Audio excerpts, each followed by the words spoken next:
আসসালামু আলাইকুম রহমতুল্লাহি ওয়া বারাকাতু। প্রিয় ছাত্র জনতা, তোমরা যারা গোপালগঞ্জ জেলার আশেপাশে আসো, হাসান আবদুল্লাহ, সাজিস এবং নাহিদ সহ এবং সেনাবাহিনী সহ বা পুলিশ সহ ওরা যারা গেছে গোপালগঞ্জে, তারা এই মুহূর্তে ভীষণ বিপদে আছে। গোপালগঞ্জ জেলার আশেপাশে যে বা যারা আসেন, আপনারা গোপালগঞ্জে যান এবং তাদেরকে সাহায্য সহায়তা করেন। যেভাবে হোক আওয়ামী লীগের দোসর থেকে, আওয়ামী লীগের হাত থেকে এদেরকে রক্ষা করুন এবং বাংলাদেশের যে কোনো প্রান্ত থেকে আপনারা ছুটে আসুন এবং গোপালগঞ্জকে স্বাধীন করুন।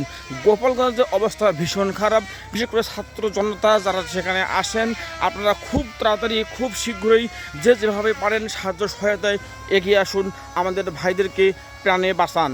এবং বাংলাদেশের বিভিন্ন প্রান্ত থেকে যারা যেতে পারবেন চলে যান সেখানে, এবং বাংলাদেশের বিভিন্ন প্রান্ত থেকে আপনারা ছুটে আসুন বা সাহায্য সহায়তা করুন আমাদের ভাইদেরকে।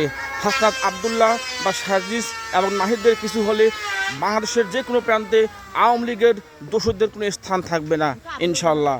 এবং বাংলাদেশের যে কোনো প্রান্ত থেকে হোক না কেন, ছাত্র জনতার উপর কোনো আন্দোলন হলে, ছাত্র জনতার কোনো কিছু হলে আমরা ঘরে বসে কেউ থাকবো না।